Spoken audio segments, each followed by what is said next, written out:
নমস্কার বন্ধুরা, আমি আজকে চলে এসেছি একটা নতুন রেসিপি নিয়ে। এটা হচ্ছে চিংড়ি মাছ আর কচু পাতা দিয়ে একটা রেসিপি। আমরা এই রেসিপিটা কিভাবে বানাই আপনারা দেখুন, আর ভালো লাগলে আপনারা অবশ্যই বাড়িতে ট্রাই করবেন।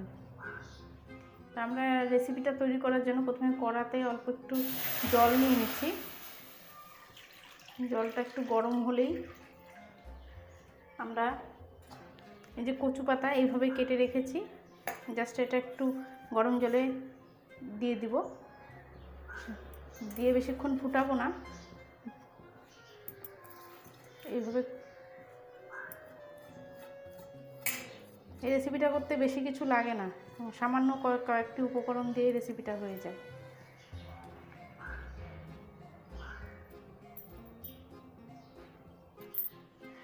আমাদের হয়ে গেছে, এইরকমভাবে আমরা নামিয়ে নেব।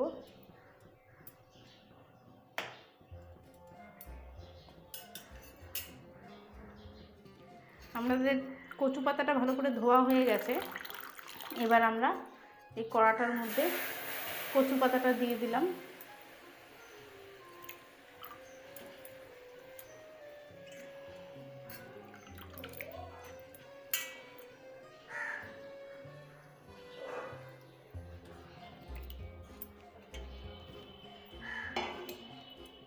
দিয়ে দেবো 2 চামচ সর্ষে বাটা।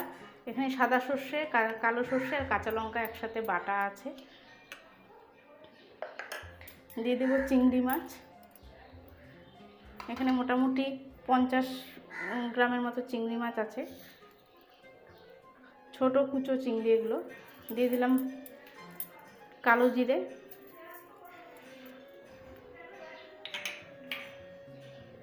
দিয়ে দেবো সর্ষের তেল পরিমাণ মতো, সামান্য অল্প একটু হলুদ, আর দিয়ে দেবো আন্দাজ মতো লবণ।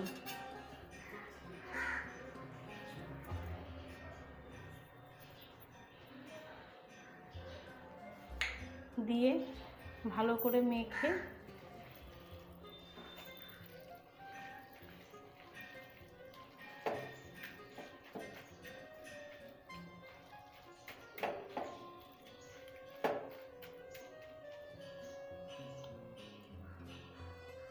আমরা এটা হতে দেব।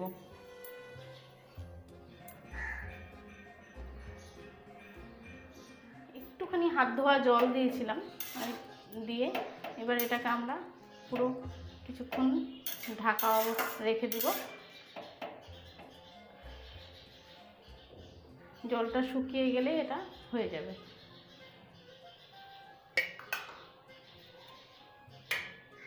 আর এটা একটু কম আঁচেই হবে। আমরা 10 মিনিট মতো রেখেছিলাম, আমরা ঢাকাটা তুলে নিলাম। দেখুন কি সুন্দর হয়ে গেছে। এটা কম আঁচেই করবেন। এটা দুধমান কচু আছে না, সেই কচুর পাতা। হ্যাঁ, দুধমান কচুর পাতা। আর এটা আমি 5-6টা পাতা নিয়েছিলাম, এটা দিয়েই বেশি ভালো লাগে।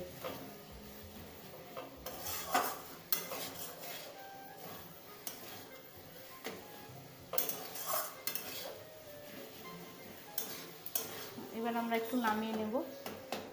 এটা আমাদের হয়েই গেছে প্রায়, আর কিছু করতে হবে না।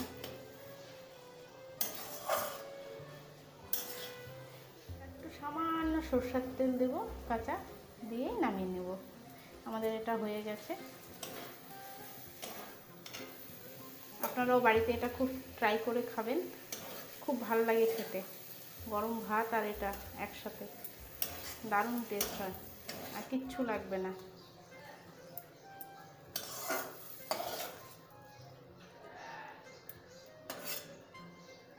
তো বন্ধুরা, কি সুন্দর হয়ে গেল।